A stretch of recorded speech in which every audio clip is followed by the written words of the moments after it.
Et ce soir, on voulait tous ensemble rendre un grand hommage et féliciter pour celui qui nous a bercé pendant des années. Dis-moi pas qu'il est là. Dis-moi pas qu'il est là. Monsieur Jean-Paul Lotte, on va essayer d'établir la connexion. Si on y arrive, parce que je vois un mur blanc pour l'instant, donc j'espère que Jean-Paul, viens sur le mur blanc. Voilà. Fais pas ton timide. Ah ben voilà, le voilà, le JP. Tu t'étais endormi sur ton canapé. Bonsoir Je Jean-Paul. ne m'endors jamais sur le canapé, mais je vous entends avec enthousiasme hurler, chanter, boire, peut-être dans les rues avec les gens avec lesquels Jamais. Seulement après votre retraite, Jean-Paul. Hein. Non, moi, après ma retraite, je ne vais rien faire d'autre qu'avant ma retraite. Il a été le directeur technique du tennis français, il a été l'entraîneur également, il a été le capitaine de Coupe Davis, notamment Yannick Noah.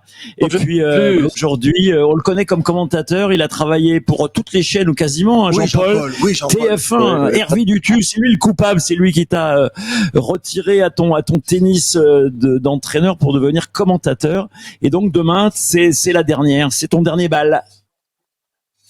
Ben, ça sera le dernier, oui, ça tombe bien parce que quand on s'arrête sur un événement de cette importance, c'est plutôt sympathique. Qui plus est, s'arrêter sur un événement lors duquel vous avez la génération prodigieuse que on a tous connue qui est sortante, qui n'a pas encore gagné de médaille d'or, bien qu'elle le mérite, à la limite, compte tenu du palmarès. Et puis, la génération qu'on décriait un peu pendant les 2-3 dernières années en disant « Mais qu'est-ce qui va se passer ?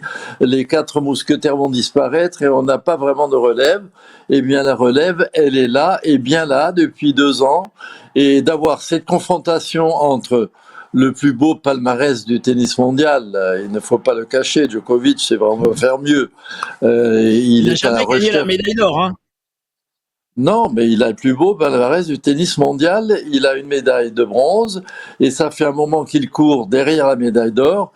Si jamais il lui arrive de la gagner, ben, qui pourra encore émettre la moindre critique quant au meilleur palmarès qui n'ait jamais existé dans le tennis? Celui qui le dira, il ne connaîtra rien au jeu. Et si jamais il ne le gagne pas, mais ça voudra dire que les jeunes ont saisi, le jeune a saisi le moment opportun pour dire, ben, vous vous êtes trompé, vous avez pensé qu'on n'arriverait pas à vous remplacer, mais on est bien là. Alors, et remplacer Jean-Paul Lotte, ça c'est une vraie question, Bruno Coise. Oui, alors évidemment c'est une voix. Alors on va quand même rappeler avec qui tu as commenté et il y a quand même des noms moi qui m'évoquent des choses extraordinaires. Daniel Casal, voilà quelqu'un que j'ai aimé profondément. Daniel Casal, Michel Drey, Lionel Chamoulot, Hervé Dutu bien sûr. Et oui, qui ne se souvient pas de ce duo historique? Il y a même des t-shirts fabriqués par Jean-Luc Delarue. Absolument Jean-Paul, tout à fait Hervé. C'était devenu culte. Et puis il y a eu aussi la génération Eurosport, j'en fais partie avec grand plaisir. Comment as-tu pu supporter? Avant, il y a Christian Prudhomme, les enfants. Christian Prudhomme. Quoi sur la 5, t'as commenté? Bien sûr, j'ai commenté sur la 5 avec Guillaume Durand aussi. Ça vous embrouille un coin, ça. Ah, ça, on apprend des choses. Mais il faut pas s'arrêter comme ça, Jean-Paul. On peut pas s'arrêter comme ça. Il y a encore un Roland Garros l'année prochaine. C'est un éternel. Voilà, la balle, elle roule tout le temps, Jean-Paul. Quand on a eu la chance de commenter avec Bruno Cuaz sur Eurosport, faut s'arrêter. On peut dire, ça, on peut mourir tranquille.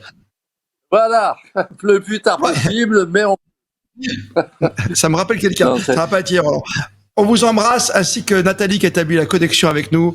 Bravo Nathalie, parce que sans toi, tout ça n'aurait pas été possible. Ouais, ça aurait été compliqué. Mais bon, on a réussi, même si j'ai du mal à expliquer à chaque fois comment on tient un téléphone à l'horizontale ou en panoramique, mais un jour j'y arriverai d'ici la fin de Radio Sport, évidemment, pendant ces Jeux Olympiques. Voilà! Là, vous êtes merveilleux!